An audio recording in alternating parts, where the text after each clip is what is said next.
एडुजोन में आप लोगों का बहुत बहुत वापस स्वागत करता हूं मैं। तो जैसे कि हम लोगों ने प्रीवियस वीडियो में बात की थी कि हम बहुत जल्दी बायोकेमिस्ट्री की लेक्चर सीरीज स्टार्ट करने वाले हैं, तो उसी को आगे बढ़ाते हुए आज हम लोग फाइनली बायोकेमिस्ट्री की लेक्चर सीरीज स्टार्ट कर रहे हैं। तो मेरी सिर्फ आप लोगों से एक ही रिक्वेस्ट है कि आप लोग जो भी इस वीडियो को बाद में देखेंगे या देख रहे हैं, जितने भी यूजी या पीजी के बच्चे हैं, तो कृपया करके जल्दी से जल्दी और ज़्यादा से ज़्यादा इस चैनल के साथ जुड़िए ताकि आपका कोई कॉन्सेप्ट मिस ना हो जाए और अच्छे से आप सब कुछ बारीकी से चीज़ों को सीख सकें। तो बिना टाइम वेस्ट किए हम लोग स्टार्ट करते हैं आज फर्स्ट लेक्चर। तो चलिए शुरू करते हैं।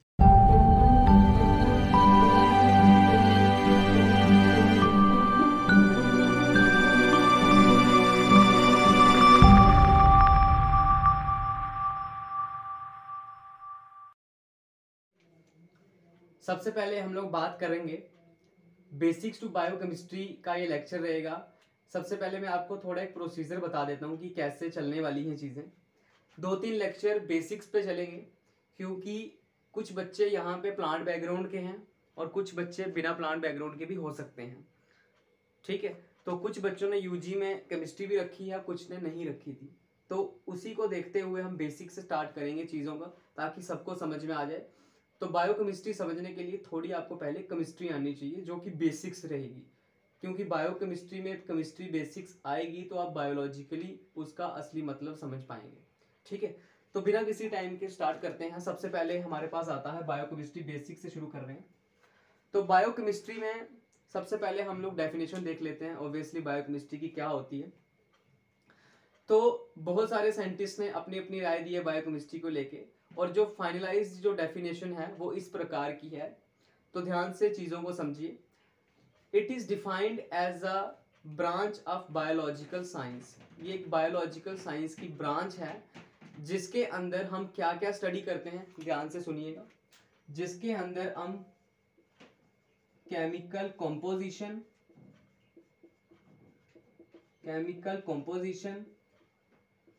Chemical structure and their function, ये सब चीजें कहाँ पे स्टडी होती हैं, एंड केमिकल रिएक्शंस, ठीक है, केमिकल रिएक्शंस।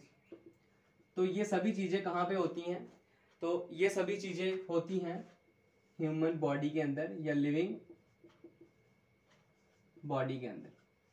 तो कहने का मतलब ये है कि बायोकेमिस्ट्री एक ऐसी बायोलॉजिकल साइंस की ब्रांच है जिसके अंदर हम लोग केमिकल कंपोजिशन, केमिकल स्ट्रक्चर और उनके फंक्शंस और उनकी केमिकल रिएक्शंस को स्टडी करते हैं, ठीक है।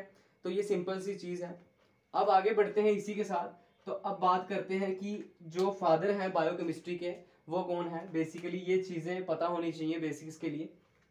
तो जो फादर होंगे बायोकेमिस्ट्री के वो हमारे हैं न्यूबर्ग, ठीक है। कौन है? न्यूबर्ग साहब फादर हैं बायोकेमिस्ट्री के। और इसी के साथ लगे हाथ एक और चीज बात कर लेते हैं कि इंडियन फादर कौन है, ठीक है। जो इंडियन फादर हैं वो हैं हमारे बिरिस चंद्रन गुहा। कौन है? बिरिस चंद्रन गुहा। तो ये कुछ बेसिक सी चीजें जो हमें पता होनी चाहिए।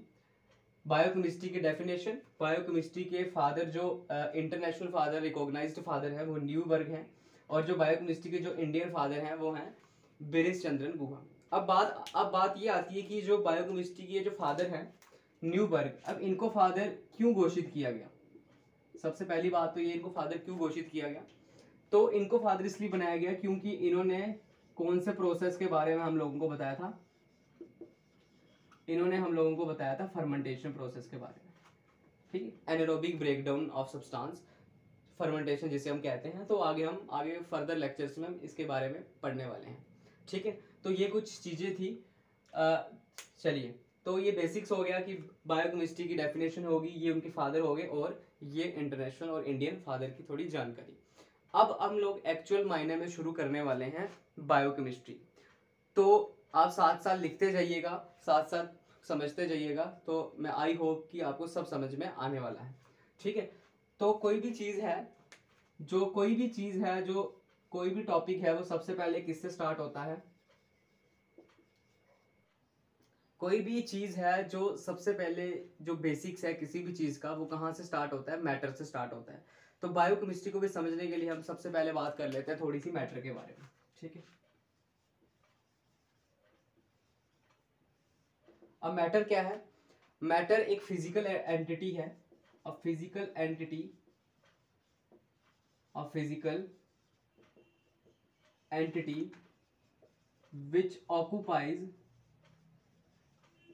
which occupies space and has certain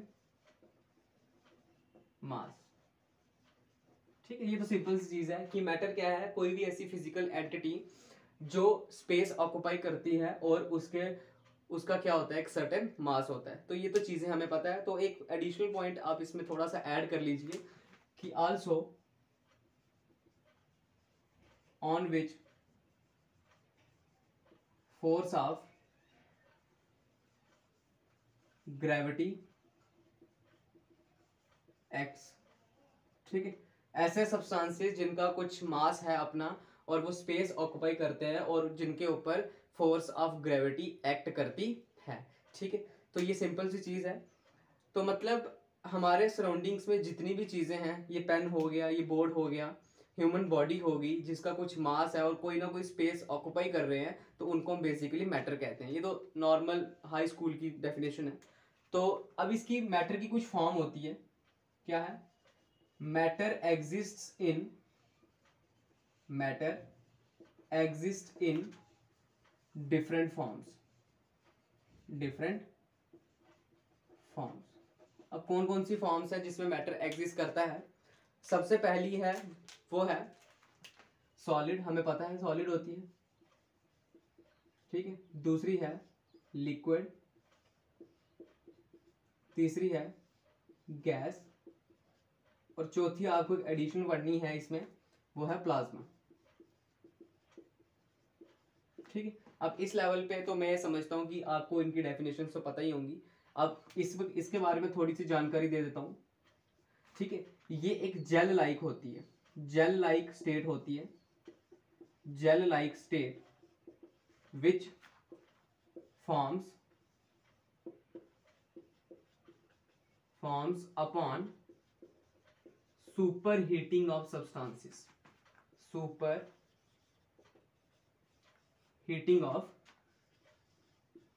substances. ठीक है, ये एक जेल लाइक स्टेट होती है मैटर की, जो कैसे बनती है? जो बनती है by super heating of substances. ठीक है, यहां तक तो चीजें सिंपल है।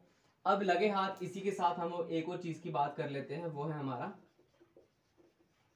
एलिमेंट। अब एलिमेंट क्या होता है? एलिमेंट इज द स्मॉलेस्ट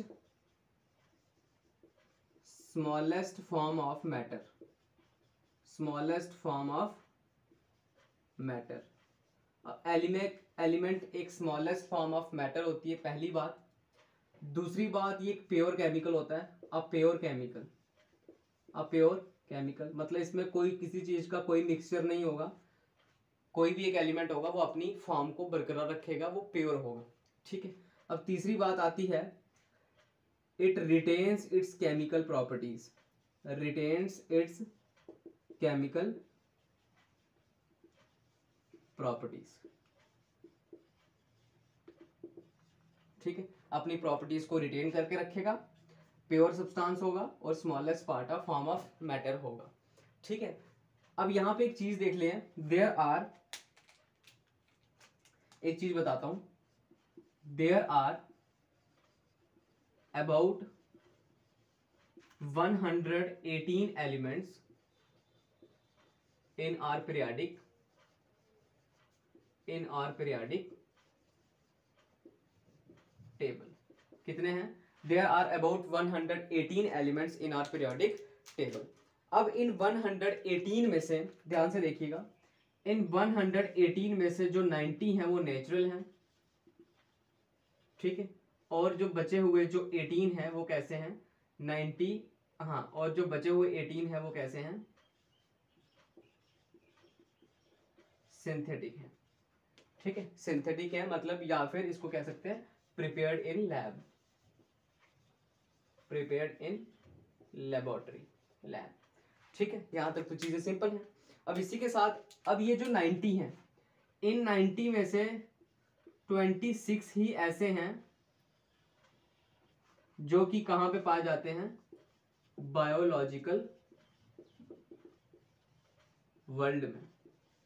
कहां पे पाए जाते हैं, बायोलॉजिकल वर्ल्ड में। 26, 118 टोटल है पीरियोडिक टेबल में, उसमें से 90 नेचुरल हैं और 18 जो बचे हैं वो सिंथेटिक हैं। इन 90 में से जो 26 हैं वो बायोलॉजिकल वर्ल्ड में पाए जाते हैं। अब इन 26 में से भी 6 ऐसे हैं जो क्या कहलाते हैं, जो कहलाते हैं framework elements,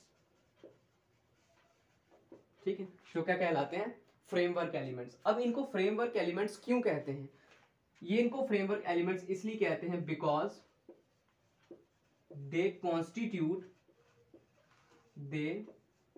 constitute all major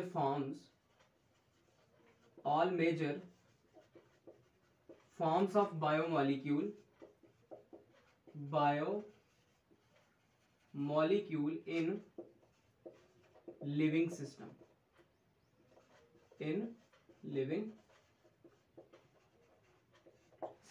ठीक है। फ्रेमवर्क एलिमेंट्स हैं। अभी फ्रेमवर्क क्यों कहते हैं, क्योंकि because they constitute all major forms of biomolecules in living system, मतलब ये जो 26 में से ये 6 हैं फ्रेमवर्क एलिमेंट जो कि अबंडेंट पाए जाते हैं बायोलॉजिकल सिस्टम में, लिविंग बॉडी में। अब ये कौन कौन से हैं बता देता हूं मैं आपको। ये हैं carbon, hydrogen, oxygen, nitrogen, phosphorus, sulphur, ठीक है। ये 6 हैं जो कि बायोलॉजिकल सिस्टम में फ्रेमवर्क एलिमेंट की तरह काम करते हैं। अब इन 6 में से भी कार्बन है जो वो सबसे अबंडेंट होता है, most abundant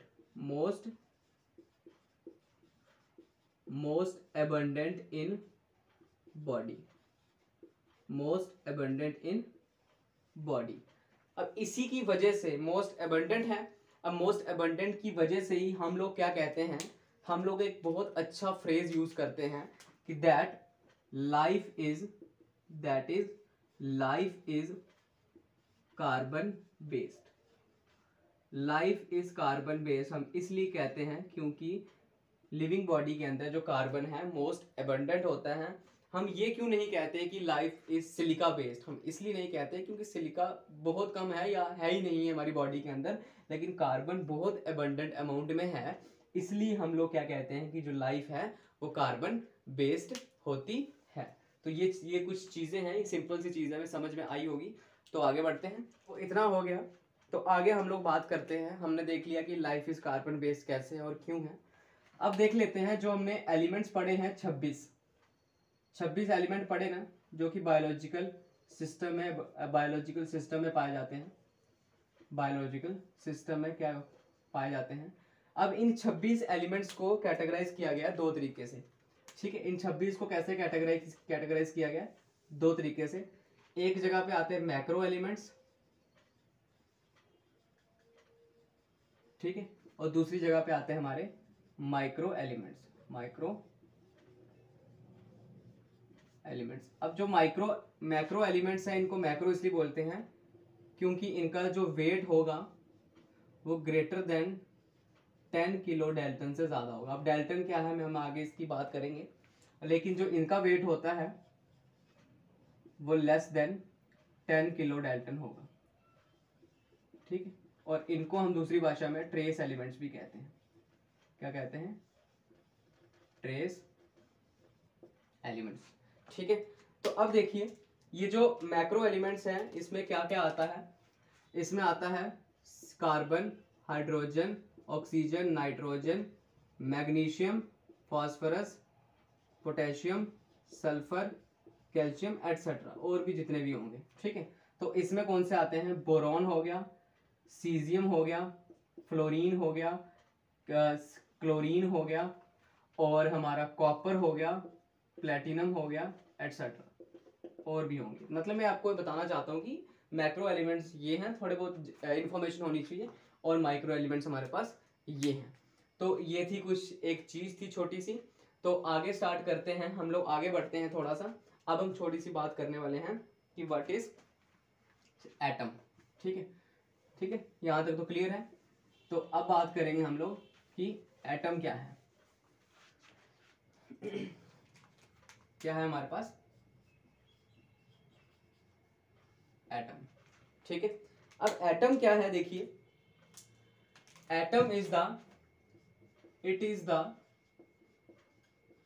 smallest pure indivisible part of matter। ठीक है, मतलब सबसे पहले आएगा मैटर, मैटर में से जो उसकी छोटी फॉर्म होगी वो होगी एलिमेंट, उसमें से जो उसकी छोटी फॉर्म होगी वो फाइनली कौन सी होगी, एटम होगी।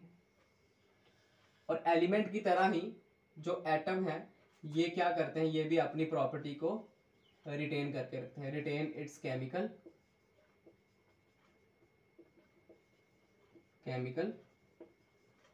प्रॉपर्टी। आई होप कि ये सिंपल सी चीजें हैं, आप लोगों को समझ में आ रही होंगी। ठीक है, अब देखते हैं, ये सिंपल सी चीज है। अब देखो हुआ क्या, पहले ये माना जाता था कि, मैंने एक वर्ड यहाँ पे लिखा है, इस पर थोड़ा फोकस करना, ये है इनडिविजिबल। पहले आज से कोई 10-15 साल ये माना जाता था कि एटम इनडिविजिबल पार्टिकल है। लेकिन अब क्या हुआ है, 2017 में एक मशीन बनाएगी। जिस कंपनी ने मशीन बनाई है वो मशीन तो फुली दावा करती है कि हमने एक ऐसी मशीन बनाई है जो किसको ब्रेक कर सकती है, एटम को। मतलब डाल्टन साहब कहते थे कि atom is indivisible in nature, लेकिन इन्होंने एक मशीन बनाई है, ये कंपनी दावा करती है, अभी तक फुली प्रूव नहीं है। कंपनी कहती है कि एक ऐसी मशीन है हमारे पास जो कि एटम्स को भी तोड़ सकती है, मतलब एटम इज फर्दर डिविजिबल। और वो मशीन का जो नाम वो जो ये बताते हैं, उस मशीन का नाम है, उस मशीन का नाम है हैड्रन कोलाइडर। हैड्रॉन कोलाइडर कहीं ना कहीं आप लोगों ने सुना होगा, या किसी मैगजीन में, कहीं ना कहीं न्यूज़पेपर पे, हैड्रन कोलाइडर। ठीक है, तो ये सिंपल सी चीज़ है। अब बात करते हैं, इसी के साथ हम लोग बात करने वाले हैं what is structure of atom. What is structure of atom, मैं पहले ही बता रहा हूँ, ये फील मत लेना कि ये केमिस्ट्री की क्लास चल रही है। ये कुछ बेसिक्स हैं जो मैं आप लोगों को बता रहा हूँ, ताकि ये बेसिक्स पढ़ के थोड़ा स्ट्रांग हो जाएगा आपका, तो आपको समझ में आएगी इजी से। ठीक है, अब जो सबसे पहले एटम का जो स्ट्रक्चर था वो हमारे रदरफोर्ड जी ने दिया था। स्ट्रक्चर ऑफ एटम वो कुछ इस प्रकार का था। उन्होंने कहा था जो सेंटर में हमारा न्यूक्लियस होता है, सेंटर में हमारा क्या होता है, न्यूक्लियस होता है। उस न्यूक्लियस के साइड साइड पे शेल्स होती हैं। ठीक है, उस न्यूक्लियस के साइड साइड पे क्या होती हैं, शेल्स होती हैं। क्या होती हैं, शेल्स होती हैं।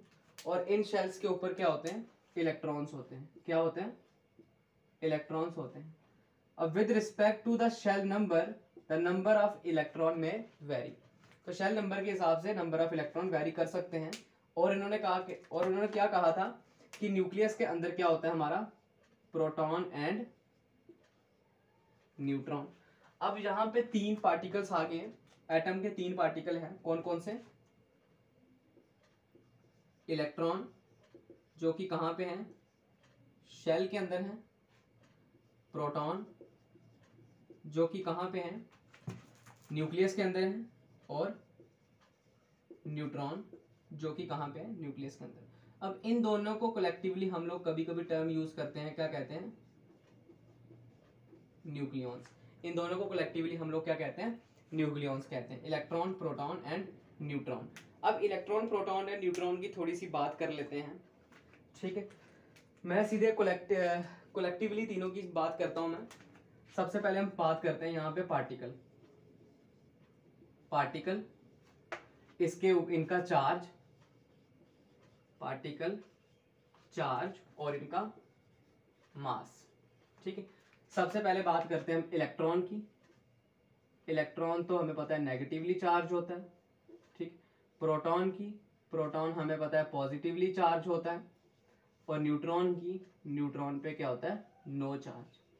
न्यूट्रॉन पे क्या होता है, नो चार्ज। तो इसी तरीके से जो चार्ज की एक्चुअल में वैल्यू होती है वो कितनी होती है इलेक्ट्रॉन पे, वो होती है -1.67 इंटू 10⁻⁻24 सॉरी -19 कूलम।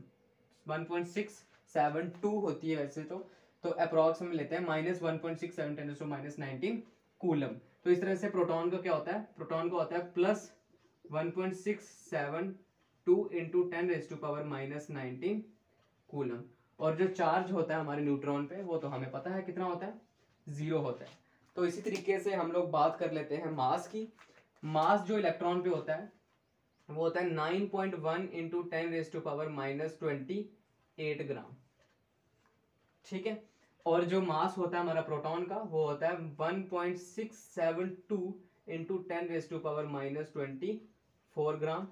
और न्यूट्रॉन का भी मास हमारा कितना होता है 1.672 इंटू 10⁻⁻24 ग्राम। तो ये कुछ इंपॉर्टेंट इंफॉर्मेशन है सब एटॉमिक पार्टिकल के बारे में, तो आपको याद रखनी है, हो सके तो याद रखनी है।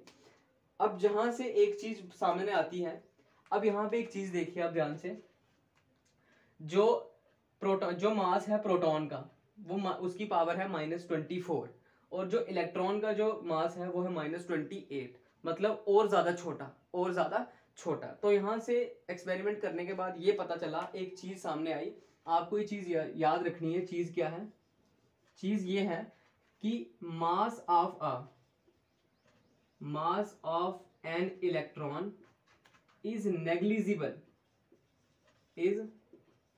negligible as compared to a mass of a proton, as compared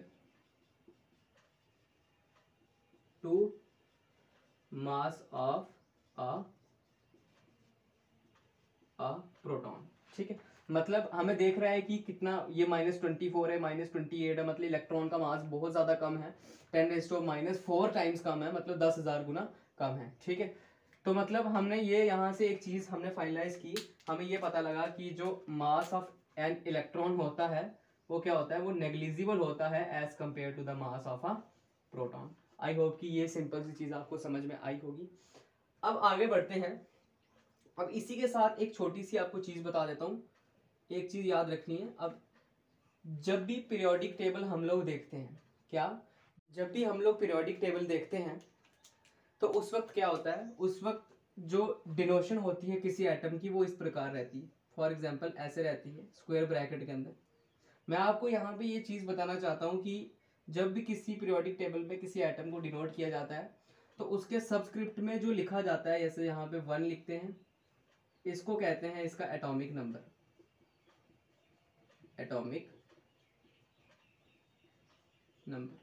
और जो ऊपर लिखा जाता है उसको कहते हैं इसका एटॉमिक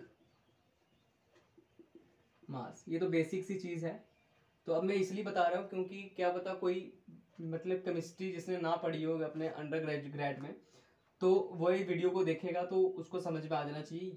इसको सबस्क्रिप्ट को कहते हैं एटॉमिक नंबर और सुपरस्क्रिप्ट को कहते हैं एटॉमिक मास। अब हम लोग बात करते हैं कि जो एटॉमिक नंबर है वो क्या होता है। सबसे पहला पॉइंट ध्यान से, atomic number basically identity of an atom होता है। क्या होता है, आइडेंटिटी ऑफ एन एटम। ठीक है, अब दूसरी बात, इट डिपेंड्स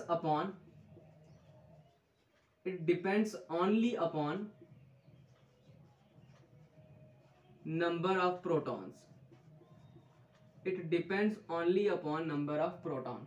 मतलब अगर कोई मुझे कहता है कि हाइड्रोजन का एटॉमिक नंबर 1 है तो उसमें प्रोटॉन कितने हैं, 1। अगर कोई मुझे कहता है सोडियम है, सोडियम का एटॉमिक नंबर 11 है तो उसमें प्रोटॉन का नंबर भी क्या होगा, 11 होगा।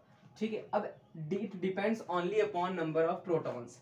ठीक है, तब सिर्फ नंबर ऑफ प्रोटॉन पे ही क्यों डिपेंड करता है, मैं थोड़ा सा आप लोगों को बता देता हूँ कि नंबर ऑफ प्रोटॉन पे ही क्यों डिपेंड करता है।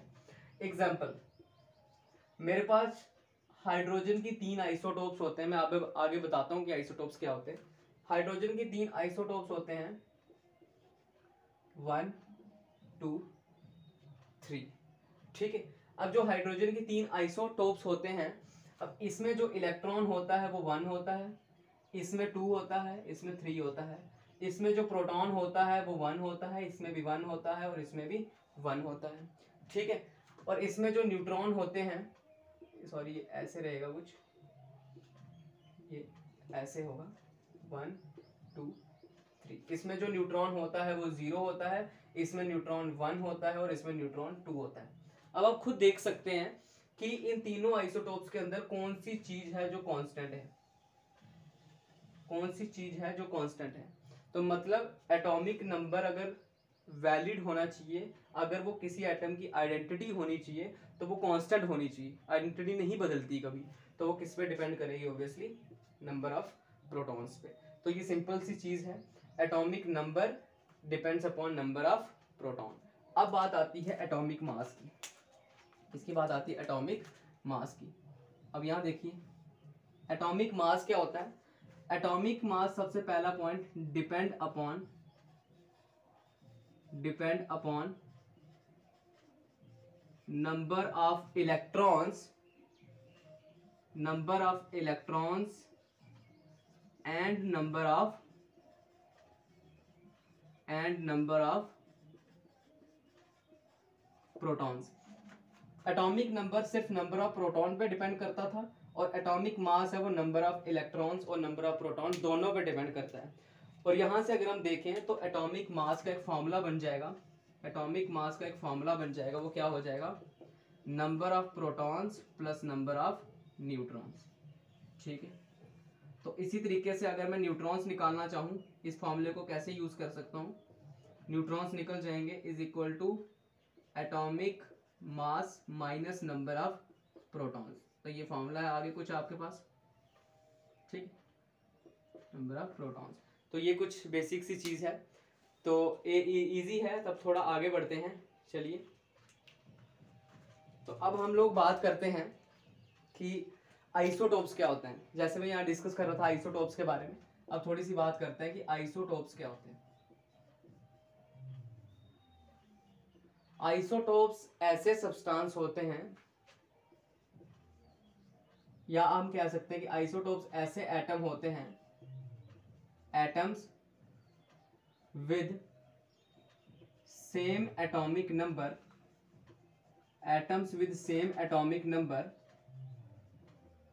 बट डिफरेंट मास नंबर,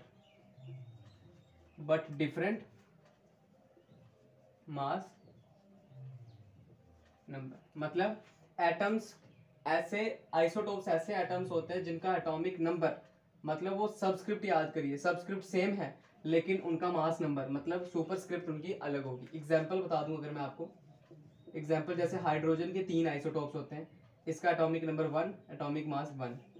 दूसरा आइसोटोप ड्यूटेरियम कहते हैं इसको हम, ड्यूटेरियम, इसका एटॉमिक नंबर 1 है और इसका एटॉमिक मास 2 है। Same atomic number, different atomic mass, ठीक है।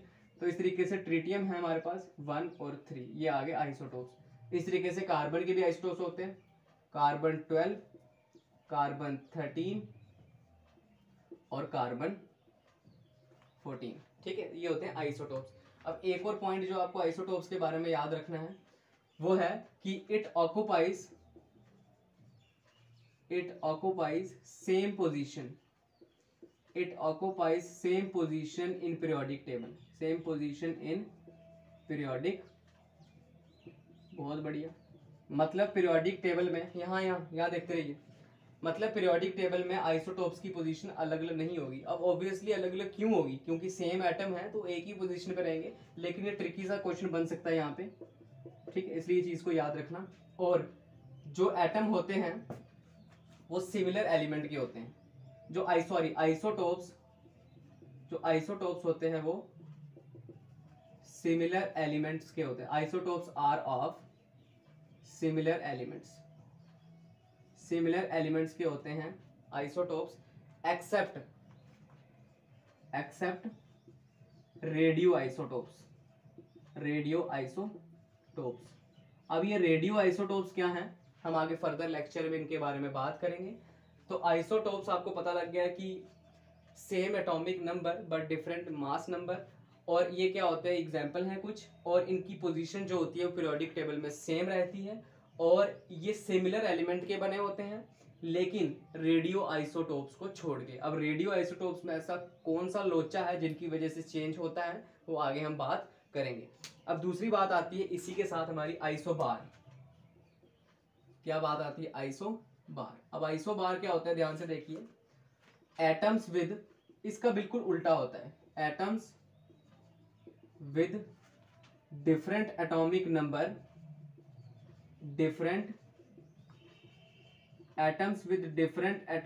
Number, but same mass number, मतलब इससे बिल्कुल उल्टा है, वहां पे एटॉमिक नंबर सेम था, यहाँ पे मास नंबर सेम हो रहा है। अब एग्जाम्पल की अगर मैं बात कर लूं तो इसकी कुछ एग्जाम्पल्स होती हैं। एग्जाम्पल जैसे पोटेशियम है 1940, आर्गन है 1840। देख लो एटॉमिक नंबर अलग अलग है और मास नंबर क्या है इनका, सेम होता है। अब ये चीजें मैं आपको क्यों बता रहा हूँ, ये एटम्स या एलिमेंट्स के अंदर, इनकी फॉर्म्स के अंदर कुछ वेरिएशंस हैं, जो वेरिएशंस हमें देखने को मिलती हैं, तो ये वेरिएशंस हमें पढ़नी जरूरी है, इसलिए मैं आपको थोड़े थोड़े इनके बारे में बता रहा हूँ। अब इसी के साथ एक और चीज आती है, आइसोटोन। क्या आता है, आइसोटोन्स में क्या होता है, एटॉमिक नंबर और एटॉमिक मास दोनों क्या होते हैं, सेम होते हैं। नहीं सॉरी, ये आगे पढ़ना है हमें। इसमें क्या होता है, आइसोटोन्स में सिर्फ क्या सेम रहता है, सेम नंबर ऑफ न्यूट्रॉन्स। वो आगे रेडियो आइसोटोप्स में हम बात करेंगे, मिस्टेक होगी, सेम नंबर ऑफ न्यूट्रॉन्स। ठीक है, आइसोटोन्स मतलब जिनमें same number of neutrons, isotones मतलब सेम एटॉमिक नंबर, आइसोबार मतलब सेम मास नंबर, और आइसोटोन्स मतलब सेम नंबर ऑफ न्यूट्रॉन्स। अब इसकी में जब भी हम लोग पीरियोडिक टेबल देखते हैं तो उस वक्त क्या होता है, उस वक्त जो डिनोशन होती है किसी एटम की वो इस प्रकार रहती है। फॉर एग्जांपल ऐसे रहती है स्क्वायर ब्रैकेट के अंदर। मैं आपको यहाँ पे ये चीज़ बताना चाहता हूँ कि जब भी किसी पीरियोडिक टेबल में किसी एटम को डिनोट किया जाता है तो उसके सबस्क्रिप्ट में जो लिखा जाता है, जैसे यहाँ पे 1 लिखते हैं, इसको कहते हैं इसका एटॉमिक नंबर,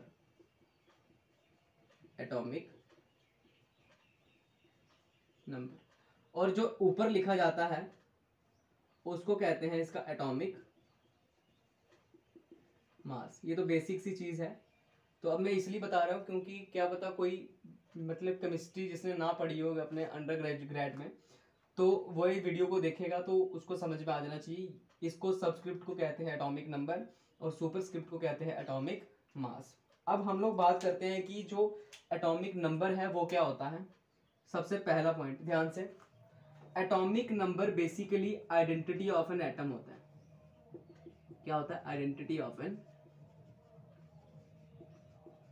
एटम। ठीक है, अब दूसरी बात, it depends only upon number of protons. मतलब अगर कोई मुझे कहता है कि हाइड्रोजन का एटॉमिक नंबर 1 है तो उसमें प्रोटॉन कितने हैं, 1। अगर कोई मुझे कहता है सोडियम है, सोडियम का एटॉमिक नंबर 11 है तो उसमें प्रोटॉन का नंबर भी क्या होगा, 11 होगा। ठीक है, अब it depends only upon number of protons. ठीक है, अब सिर्फ नंबर ऑफ प्रोटॉन पे ही क्यों डिपेंड करता है, मैं थोड़ा सा आप लोगों को बता देता हूँ कि नंबर ऑफ प्रोटॉन पे ही क्यों डिपेंड करता है। एग्जाम्पल, मेरे पास हाइड्रोजन की 3 आइसोटोप्स होते हैं। मैं आगे बताता हूँ कि आइसोटोप्स क्या होते हैं। हाइड्रोजन की 3 आइसोटोप्स होते हैं 1, 2, 3। ठीक है, अब जो हाइड्रोजन की 3 आइसोटोप्स होते हैं, अब इसमें जो इलेक्ट्रॉन होता है वो 1 होता है, इसमें 2 होता है, इसमें 3 होता है। इसमें जो प्रोटॉन होता है वो 1 होता है, इसमें भी 1 होता है और इसमें भी 1 होता है। ठीक है, और इसमें जो न्यूट्रॉन होते हैं, सॉरी ये ऐसे रहेगा कुछ, ये ऐसे होगा 1 2 3, इसमें जो न्यूट्रॉन होता है वो 0 होता है, इसमें न्यूट्रॉन 1 होता है और इसमें न्यूट्रॉन 2 होता है। अब आप खुद देख सकते हैं कि इन तीनों आइसोटोप्स के अंदर कौन सी चीज है जो कांस्टेंट है, कौन सी चीज है जो कांस्टेंट है। तो मतलब एटॉमिक नंबर अगर वैलिड होना चाहिए, अगर वो किसी एटम की आइडेंटिटी होनी चाहिए तो वो कांस्टेंट होनी चाहिए। आइडेंटिटी नहीं बदलती कभी, तो वो किस पे डिपेंड करेगी, ऑब्वियसली नंबर ऑफ प्रोटॉन्स पे। तो ये सिंपल सी चीज है, atomic number depends upon number of proton. अब बात आती है एटॉमिक मास की, इसकी बात आती है एटॉमिक मास की। अब यहाँ देखिए एटॉमिक मास क्या होता है। एटॉमिक मास सबसे पहला पॉइंट, डिपेंड अपॉन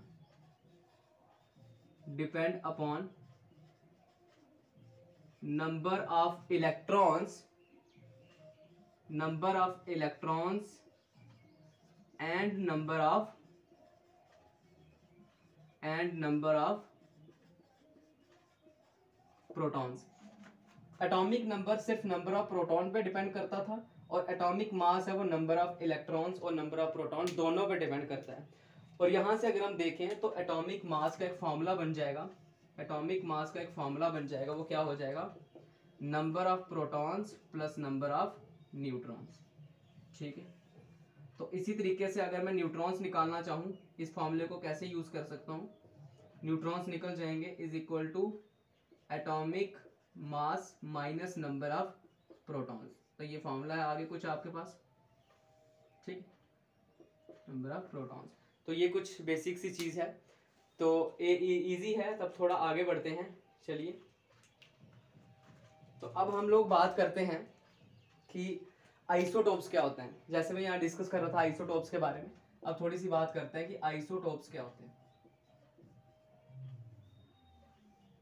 आइसोटोप्स ऐसे सब्सटेंस होते हैं,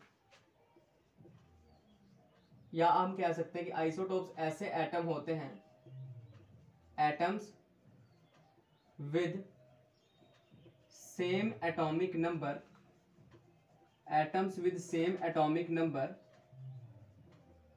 बट डिफरेंट मास नंबर,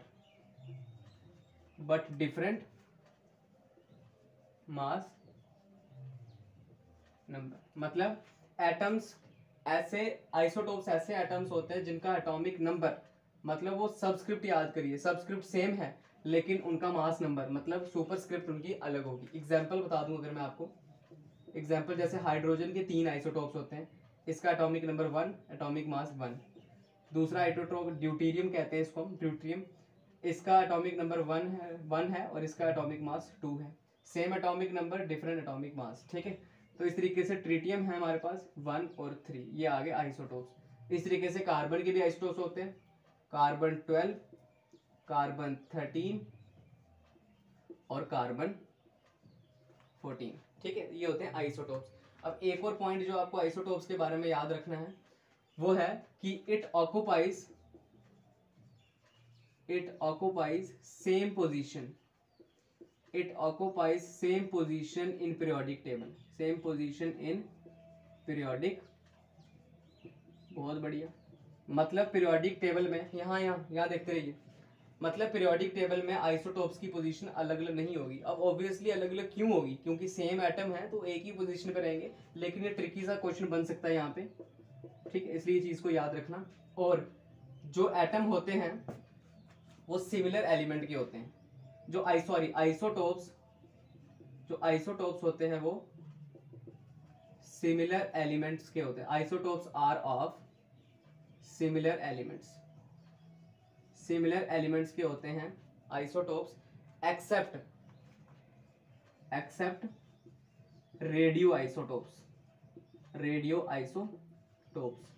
अब ये रेडियो आइसोटोप्स क्या हैं, हम आगे फर्दर लेक्चर में इनके बारे में बात करेंगे। तो आइसोटोप्स आपको पता लग गया कि same atomic number but different mass number, और ये क्या होता है, एग्जाम्पल है कुछ, और इनकी पोजीशन जो होती है वो पीरियोडिक टेबल में सेम रहती है, और ये सिमिलर एलिमेंट के बने होते हैं लेकिन रेडियो आइसोटोप्स को छोड़ के। अब रेडियो आइसोटोप्स में ऐसा कौन सा लोचा है जिनकी वजह से चेंज होता है, वो आगे हम बात करेंगे। अब दूसरी बात आती है इसी के साथ हमारी आइसोबार। क्या बात आती है? आइसोबार। अब आइसोबार क्या होता है, ध्यान से देखिए।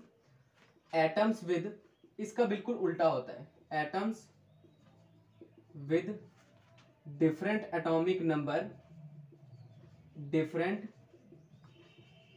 atoms with different atomic number but same mass number, but same mass number। मतलब इससे बिल्कुल उल्टा है, वहां पे एटॉमिक नंबर सेम था, यहाँ पे मास नंबर सेम हो रहा है। अब एग्जांपल की अगर मैं बात कर लूँ तो इसकी कुछ एग्जांपल्स होती हैं। एग्जांपल जैसे पोटेशियम है 1940, आर्गन है 1840। देख लो एटॉमिक नंबर अलग अलग है और मास नंबर क्या है इनका, सेम होता है। अब ये चीजें मैं आपको क्यों बता रहा हूँ, ये एटम्स या एलिमेंट्स के अंदर, इनकी फॉर्म्स के अंदर कुछ वेरिएशंस हैं, जो वेरिएशंस हमें देखने को मिलती हैं। तो ये वेरिएशंस हमें पढ़नी जरूरी है, इसलिए मैं आपको थोड़े थोड़े इनके बारे में बता रहा हूँ। अब इसी के साथ एक और चीज आती है आइसोटोन। क्या आता है? आइसोटोन्स। आइसोटोन्स में क्या होता है, एटॉमिक नंबर और एटॉमिक मास दोनों क्या होते हैं, सेम होते हैं। नहीं सॉरी, ये आगे पढ़ना है हमें। इसमें क्या होता है, आइसोटोन्स में सिर्फ क्या सेम रहता है, same number of neutron, same number of neutrons. वो आगे रेडियो आइसोटोप्स में हम बात करेंगे, मिस्टेक होगी। सेम नंबर ऑफ न्यूट्रॉन्स, ठीक है। आइसोटोन्स मतलब जिनमें same number of neutrons, isotones मतलब सेम एटॉमिक नंबर, आइसोबार मतलब सेम मास नंबर, और आइसोटोन्स मतलब सेम नंबर ऑफ न्यूट्रॉन्स। अब इसकी मैं एग्जांपल देख लेते हैं इसकी आइसोटोन्स की। एग्जांपल्स है इसमें, जैसे कि हमें पता है इसमें सेम नंबर ऑफ न्यूट्रॉन्स होते हैं। अब एग्जांपल जैसे ऑक्सीजन है, ऑक्सीजन का 8 एटॉमिक नंबर होता है और एटॉमिक मास 16 होता है। इसी तरीके से जो कार्बन है, कार्बन का 6 होता है और कार्बन 14 जो होता है आइसोटोप्स। अब इसके अगर हम न्यूट्रॉन्स देखें, न्यूट्रॉन का फॉर्मूला मैंने आपको बताया था, क्या होता है, atomic number minus number of protons. इसमें sorry atomic mass, atomic mass कितना है इसका, 16 माइनस 8, तो ये कितना आ गया, 8 आ गया। और इसमें कितना है, इसका न्यूट्रॉन्स कितना हो जाएगा, atomic mass minus number of protons, तो वो हो जाएगा 14 माइनस 6 इज इक्वल टू 8। देख लीजिए आप, नंबर ऑफ प्रोटॉन्स इसमें सेम है। तो ये हो गया आपका आइसोटोप्स, आइसोबार एंड आइसोटोन्स। तो ये सिंपल सा कुछ एक फर्स्ट लेक्चर था बेसिक्स का। तो आशा करता हूँ आपको सब कुछ समझ में आया होगा। अगर नहीं आया, वीडियो रिपीट करके देख सकते हैं तो आपको समझ में आएगा। तो ये इजी है। तो नेक्स्ट लेक्चर में जल्दी मिलते हैं, तब तक के लिए एडी जोन में बने रहिए। बाय।